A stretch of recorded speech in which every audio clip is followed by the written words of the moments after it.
Bien, vamos a ver hoy la tercera vuelta de la asignatura de traumatología y ortopedia. Vamos a intentar volver otra vez a ver todos los conceptos que vimos en las dos vueltas anteriores, evidentemente un poquito más concentrado y un poquito más resumido, e intentaremos daros algunas ayudas que aunque ya las hemos dado en las vueltas, pero bueno, para fijar un poquito por dónde podéis trabajar un poquito estos últimos días, ¿vale?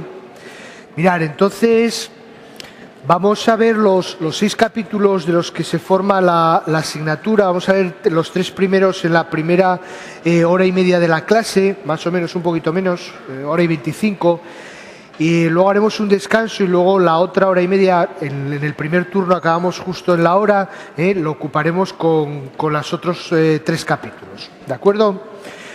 Entonces empezamos con las generalidades. Vamos a ir viendo los temas más importantes. En primer lugar, el síndrome de aplastamiento o crash syndrome. Recordar, el concepto es cuando una parte de nuestro cuerpo se encuentra aplastada, habitualmente en un traumatismo. Durante un cierto tiempo se produce una necrosis de las masas musculares de los tejidos blandos. Esa necrosis, que es lo que llamamos rhabdomiólisis, va a producir una gran cantidad de productos tóxicos que pasan a la circulación sanguínea y que son eliminados a través del riñón. Sabéis que en determinadas condiciones, con una orina ácida, se puede producir la precipitación de esas sustancias, puede provocar un fracaso renal agudo e incluso la muerte del sujeto. Sabéis que el tratamiento de estos cuadros consiste en mantener las funciones vitales y en preservar dentro de lo posible la función renal. Hay que hiperhidratar al paciente, mantenerlo con unos volúmenes altos, intentar provocar unas diuresis abundantes, unas diuresis osmóticas.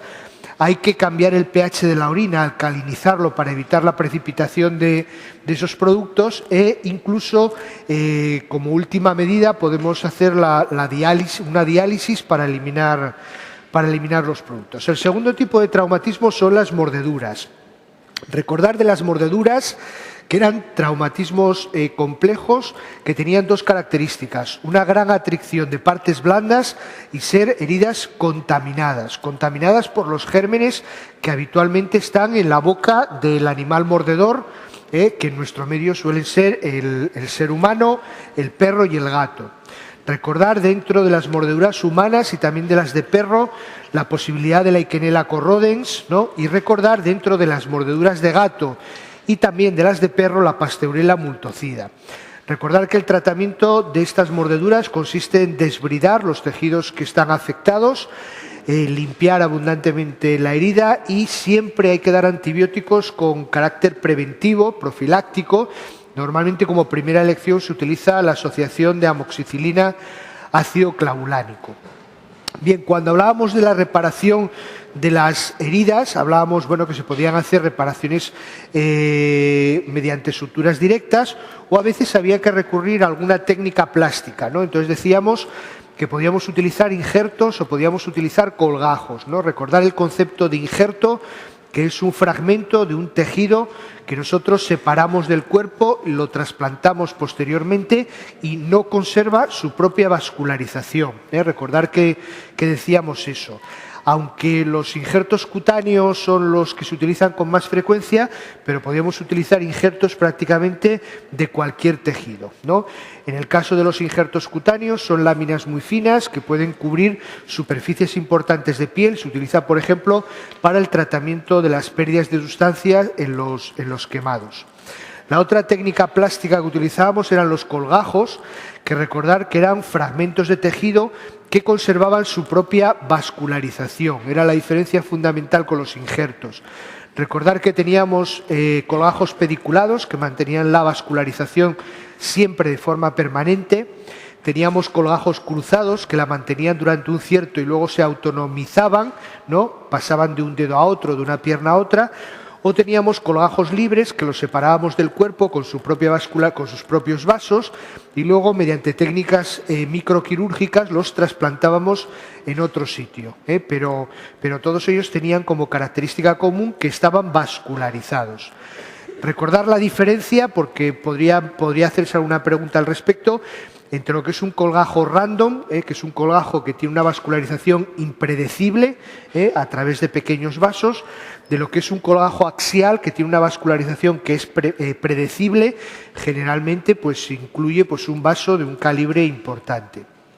Los colgajos, por su composición, podían ser cutáneos, podían ser musculares, óseos o podían ser la combinación de cualquiera de ellos. Lo mismo que ocurría con los injertos. Bien, luego teníamos las lesiones traumáticas musculotendinosas. Recordar que podían producirse en cualquier parte del organismo, pero los sitios más frecuentes eran en el tendón de Aquiles, la porción larga del bíceps o el aparato extensor de la rodilla. Daban una tríada clínica característica, que era el signo de la pedrada, el hachazo y la impotencia funcional correspondiente, que dependía del tipo de unidad musculotendinosa que pudiese estar afectada. Ahí tenemos el ejemplo de una rotura de la porción larga del bíceps. El paciente tendrá el signo del hachazo, dolor en su momento, y el paciente tendrá dificultad para hacer la flexión del codo, aunque en este caso puede ser compensada por otros músculos. Bien, otra lesión de las partes blandas eran las lesiones nerviosas. Recordar que un nervio mixto que tiene fibras motoras, sensitivas y vegetativas, cuando se lesionaba, pues presentaría una parálisis que es flácida porque es una lesión de segunda neurona, esa refléxica. Tendrá alteraciones sensitivas en forma de disestesias o de hipoanestesia y alteraciones vegetativas.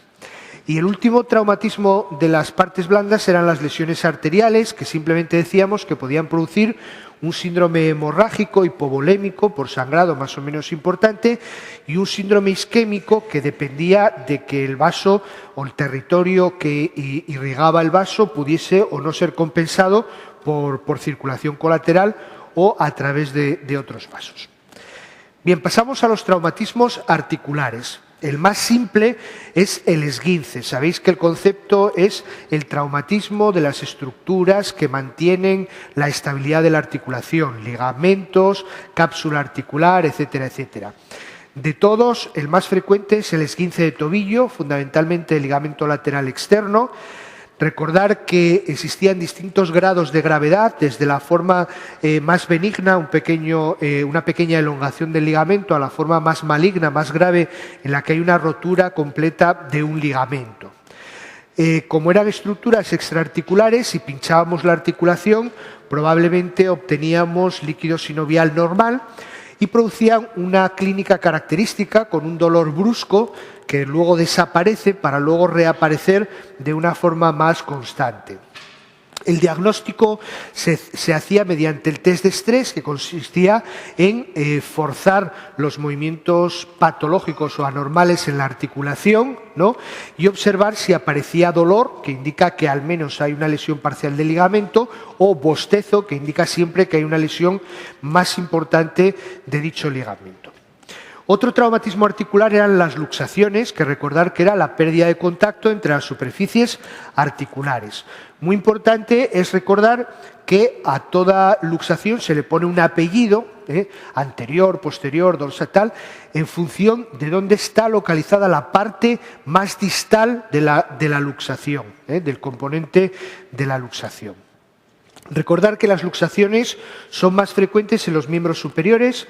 La más frecuente de todos era la luxación anterior de hombro, seguida de la luxación posterior de codo, y mucho menos frecuentes en los miembros inferiores. El tratamiento de las luxaciones tiene tres apartados: la reducción, que siempre tiene que ser urgente; la inmovilización, habitualmente durante 21 días como norma estándar; y la rehabilitación, que era muy importante para poder recuperar la función de la articulación, que era el movimiento. Podían presentar distintos tipos de complicaciones que de alguna forma podemos agruparlos, por un lado, en complicaciones propias del traumatismo articular, siempre que hay un traumatismo articular, pues hay una lesión de las superficies articulares que puede significar una rigidez, puede haber una necrosis de los extremos del hueso que puede provocar una necrosis ósea con la consecuencia de una artrosis postraumática precoz. Y por otro lado tenemos complicaciones que es la afectación de estructuras nobles que pasan cerca de la articulación, sobre todo arterias, sobre todo nervios. Y otros traumatismos articulares importantes eran las heridas articulares, que eran heridas contaminadas y que por lo tanto podían comportarse como una artritis séptica postraumática. Teníamos las fracturas intraarticulares. Cuando se producía una fractura intraarticular sangraba dentro de la articulación y entonces podíamos encontrar sangre y grasa si pinchásemos la articulación. Y por último tenemos los traumatismos más complejos, que son las fracturas luxación, que habitualmente son traumatismos inestables. El concepto de inestabilidad casi siempre está ligado a un tratamiento quirúrgico. Pasamos al tema de las fracturas. Decíamos que teníamos fracturas abiertas, que eran aquellas en las que el foco de fractura está en contacto con el exterior, con 3 grados. El grado más simple, el grado 1, era una pequeña herida puntiforme. El grado 2 era una herida más importante pero sin pérdida de sustancia, y el grado 3 era una herida importante con pérdida de sustancia. Era la forma más grave de fractura abierta. Recordar que al menos en las fracturas abiertas de tipo 3 está contraindicado el uso de osteosíntesis para inmovilizar el foco de fractura. Había que utilizar una osteotaxis o fijador externo, que era un sistema especial. Por otro lado, el concepto de fractura patológica. Era una fractura que aparecía en un hueso enfermo por un traumatismo pequeño. Recordar que prácticamente cualquier patología del hueso podía producir una fractura patológica. De ellas, la más importante era la osteoporosis. Es la causa más importante y, aunque puede afectar a muchos huesos, se localiza sobre todo a nivel de los cuerpos vertebrales. Va a producir pues, la cifosis senil, los acuñamientos vertebrales, etcétera, etcétera. Recordarlo como la causa más importante. El concepto de fracturas por estrés, que eran fracturas casi siempre incompletas que se producían por cuando un hueso está sometido a microtraumatismos de repetición. Por eso son más frecuentes en los miembros inferiores, están relacionadas a veces con grandes esfuerzos en deportistas o en no deportistas. Casi nunca hay un movimiento porque casi nunca hay una fractura patológica y suelen producir dolor y cierto componente de tumefacción alrededor del foco de fractura. El diagnóstico casi siempre obliga a recurrir a una resonancia o una gammagrafía, porque la radiografía simple muchas veces pueden pasar desapercibidas. Recordar que una fractura tiene como clínica patognomónica, ¿no?, la presencia de dolor, de crepitación y de movimiento patológico a nivel del foco. Lo más importante es el dolor y siempre debíamos no sospechar una fractura en ausencia de dolor. El tratamiento tiene los 3 mismos pasos que la luxación, recordar, reducción, inmovilización y rehabilitación. De aquí lo más importante era la inmovilización, recordar que decíamos que una fractura correctamente inmovilizada probablemente vaya a consolidar sin problemas y lo contrario también es cierto.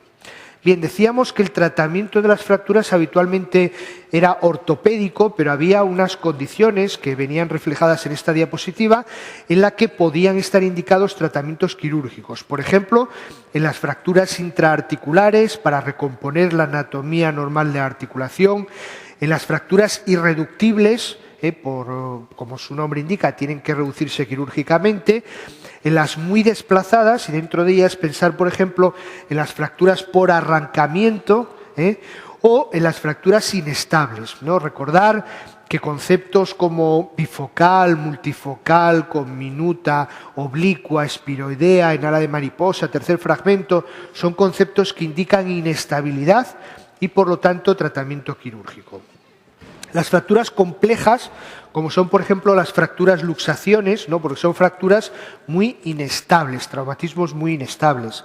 Las fracturas abiertas, como mínimo hay que cerrarlas, por lo tanto son todas de tratamiento quirúrgico. Las fracturas complicadas Recordar que cuando hay una lesión de una estructura noble, de un vaso, de un nervio, primero hay que fijar el hueso y luego reparar la estructura noble y no al revés. Por lo tanto, son siempre de tratamiento quirúrgico. En muchos politraumatizados, en muchas fracturas patológicas, y luego recordar que a veces es necesario un tratamiento quirúrgico para reducir la hemorragia de la fractura. Eso es muy representativo en las fracturas de pelvis, ¿no? A veces se hace una osteotaxis, tratamiento quirúrgico, para hacer parar el sangrado. Bien, recordar que existen una serie de factores que pueden favorecer la consolidación de un foco de fractura. De ellos, los más importantes era la inmovilización y la compresión, y por el contrario existían factores que podían dificultar la consolidación de una fractura, como era el movimiento, como era la distracción o como eran fármacos como son los corticoides o la indometacina. ¿De acuerdo? Son fármacos que habitualmente no deben, o si es posible, no deben utilizarse en un paciente que tenga una fractura. Bien, dentro de las complicaciones propias de las fracturas, las más importantes eran la pseudoartrosis y las necrosis óseas. La primera, la pseudoartrosis, suele estar relacionada con fracturas de las diáfisis de los huesos, mientras que las necrosis avasculares están más relacionadas con las fracturas y los traumatismos periarticulares de los extremos de los huesos. Recordar el concepto de pseudoartrosis, que es una falta de consolidación, pero que es definitiva. Es decir, por mucho que prolonguemos la inmovilización, nunca vamos a conseguir una consolidación. Bien, recordar que su principal causa pues, es un movimiento durante la fase de consolidación en el foco de fractura, es decir, la mala inmovilización. Pueden ser asintomáticas o pueden producir dolor y movimiento patológico. Recordar que se pueden diagnosticar con pruebas de imagen. Mediante una radiografía simple podemos observar signos indirectos, como es la falta de hueso entre dos segmentos del mismo, en el foco de fractura, el cierre del opérculo medular, la existencia de ensanchamientos o a veces adelgazamientos de los extremos de los huesos. Y si existen dudas, podemos utilizar otras pruebas de imagen, como es el TAC, como son las tomografías, como es la resonancia o como es la gammagrafía. Recordar que solamente se tratan las pseudoartrosis que son sintomáticas, nunca las que no producen clínica, y que el principio básico de tratamiento de una pseudoartrosis será refracturar, comprimir y aportar tejido óseo. Había un tratamiento alternativo en el cual refracturamos y comprimimos, pero no aportamos tejido óseo, que eran los enclavados endomedulares. Tiene, por un lado, el inconveniente de no aportar tejido óseo, pero por otro lado tiene la ventaja de que no abordamos directamente el foco de pseudoartrosis, con lo cual evitamos el riesgo de infección, de convertir una pseudoartrosis aséptica en una pseudoartrosis infectada. La otra complicación era la osteonecrosis, y decíamos que era habitual en traumatismos de los extremos de los huesos. Se diagnostica mediante pruebas de imagen y aunque a veces se puede diagnosticar con radiografías simples, recordar que en una radiografía simple al principio hay un aumento de la densidad del hueso y posteriormente una destrucción del hueso. Sin embargo, es más precoz el diagnóstico con resonancia nuclear magnética. ¿De acuerdo? Bien, el tratamiento, y esto es válido tanto para las osteonecrosis postraumáticas, que es de lo que estamos hablando ahora, como para las osteonecrosis de causa conocida o desconocida, ¿de acuerdo? Que veremos en la segunda parte de la clase. Lo primero que hay que hacer son un tratamiento conservador, medidas de descarga de la articulación. Si con eso no es suficiente, pasaremos a un tratamiento quirúrgico. Ahí tenemos distintas posibilidades. La primera sería descomprimir y tunelizar el hueso que está afectado, aportar tejido óseo vivo, ¿no? Si con esto es insuficiente, se puede recurrir a osteotomías para cambiar los puntos de apoyo entre superficies articulares y, por último, ya en articulaciones que están muy destruidas, tenemos que optar por la sustitución por una prótesis. Dentro de los traumatismos infantiles había unos importantes, muy específicos, que eran las epifisiolisis, que se definían como una fractura que pasa por el cartílago de crecimiento. Había distintos grados, de los menos graves a los más graves, y que recordar que cuando hay un traumatismo del cartílago articular se puede producir la fusión del mismo. Era una complicación que llamábamos epifisiodesis, que puede ser total o parcial, que incluso quirúrgicamente podíamos utilizarlo en alguna ocasión. El siguiente apartado sería el de los politraumatizados. Mirad, aquí probablemente las preguntas que nos vayan a hacer están relacionadas con el orden de prioridades en el tratamiento de los politraumatizados. En los últimos años se estaban haciendo preguntas en forma de caso clínico. Nos da un politraumatismo con distintas lesiones y nos van a decir qué haríamos lo primero o en qué orden lo haríamos, preguntas de ese tipo. Entonces recordar que lo primero siempre que hay que hacer es atender a las urgencias vitales, es decir, a la respiración y a la circulación central. La circulación central en cuanto a masaje cardíaco extracorpóreo o a parar grandes hemorragias que evidentemente no serían compatibles con la vida. Eso lo primero.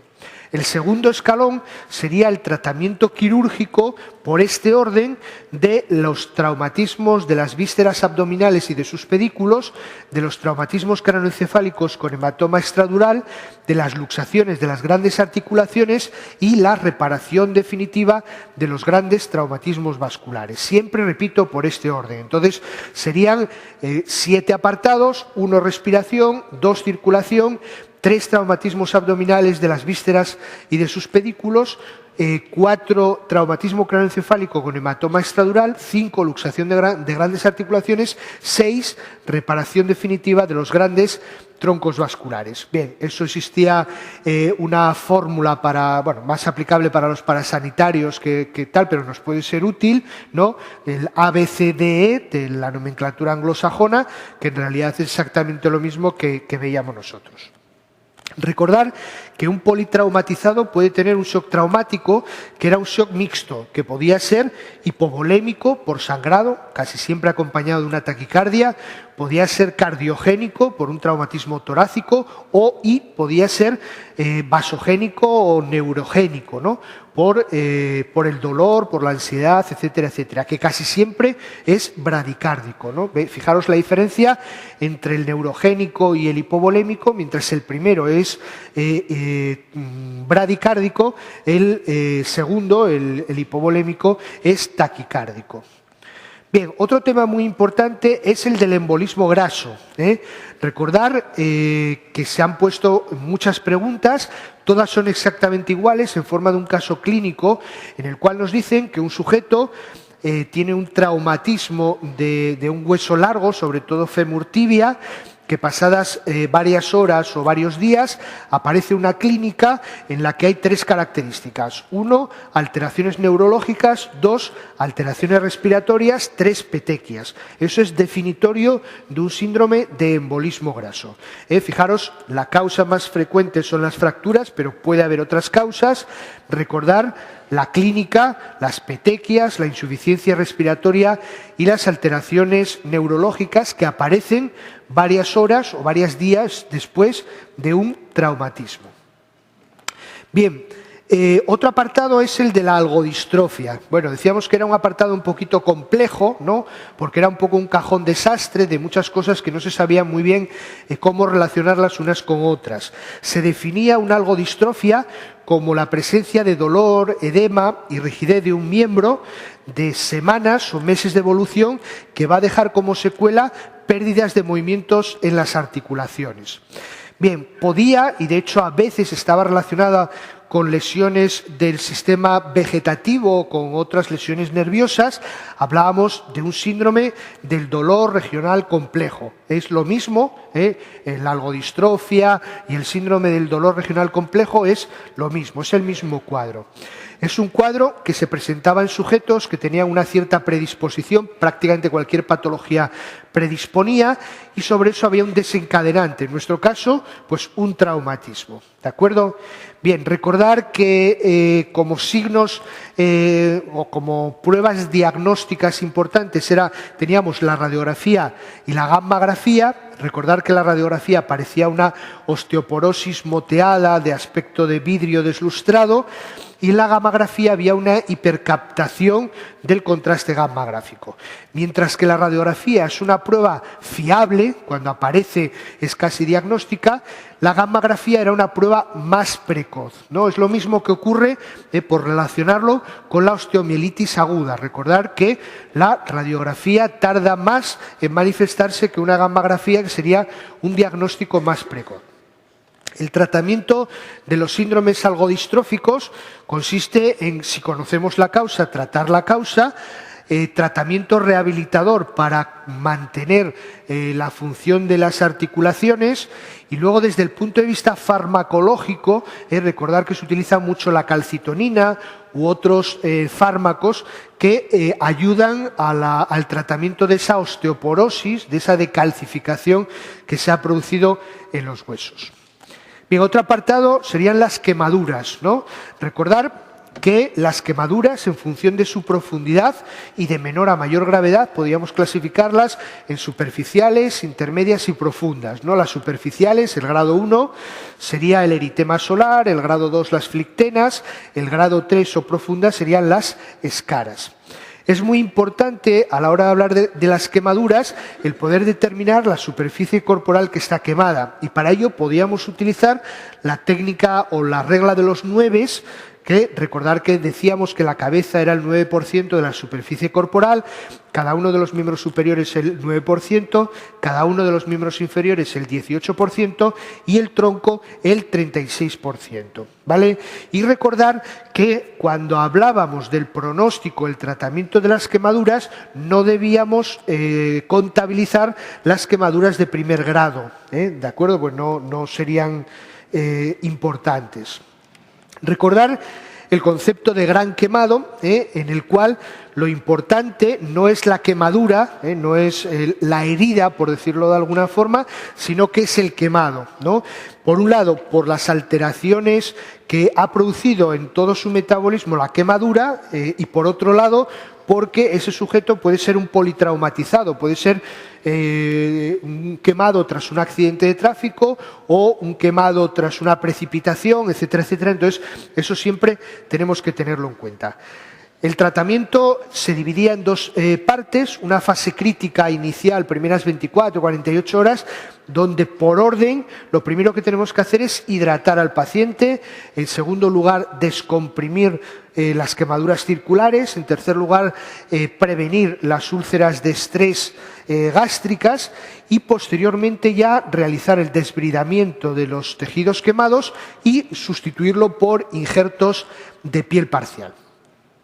Una forma especial de traumatismo térmico eran las lesiones por inhalación. Fijaros, una lesión por inhalación puede acompañar o no a un sujeto quemado. Se producen cuando un sujeto se encuentra en un espacio cerrado donde ha habido un incendio, y entonces va a aspirar, por un lado, aire caliente, que le va a producir quemaduras en las vías respiratorias, y por otro lado, sustancias tóxicas en forma de humo, ¿no?, que le pueden alterar de forma grave la respiración. Casi todos estos sujetos van a tener unos niveles altos de monóxido de carbono en sangre y de carboxihemoglobina. Repito, que pueden o no estar asociados a otro tipo de quemaduras. Las quemaduras eléctricas tenían tres características importantes. Primero, que pueden producir un problema, una patología cardíaca en forma de fibrilación ventricular y ser causa de muerte, sobre todo la corriente alterna. Recordar que pueden producir grandes destrucciones musculares, será una causa de rhabdomiólisis.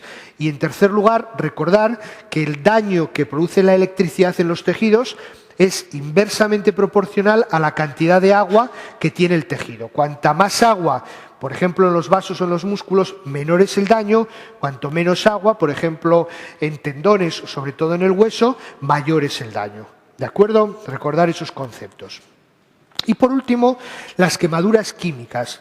Recordar que lo que había que hacer con ellas era eliminar el agente causante, pero pasado un cierto tiempo, más de una hora, en las quemaduras por ácidos fuertes y por álcalis fuerte, no debía utilizarse agua, porque podía aumentar las lesiones.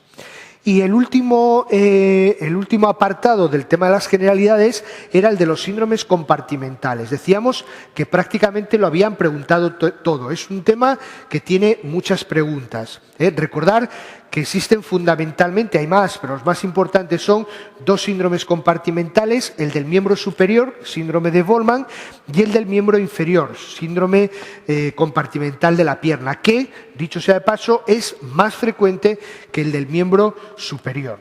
Bien, con todo, la mayor parte de las preguntas de los exámenes están dirigidas o orientadas hacia el síndrome de Volman. Recordar, un síndrome compartimental es el aumento de presión en una celda muscular inextensible, ¿no? En el caso del síndrome de Volman, la celda muscular flexora antebraquial anterior profunda, ¿vale? Bien, hay un aumento de presión por el edema muscular dentro de ese compartimento, eso produce una isquemia del músculo y la isquemia determina primero parálisis y posteriormente retracción y fibrosis muscular, ¿no? Que es lo que va a determinar la clínica.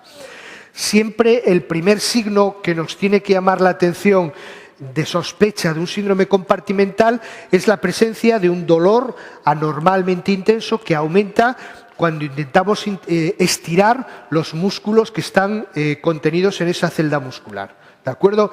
Y recordar que los pulsos distales siempre están presentes porque el aumento de presión en la celda nunca es suficiente o nunca es mayor que la presión sistólica arterial.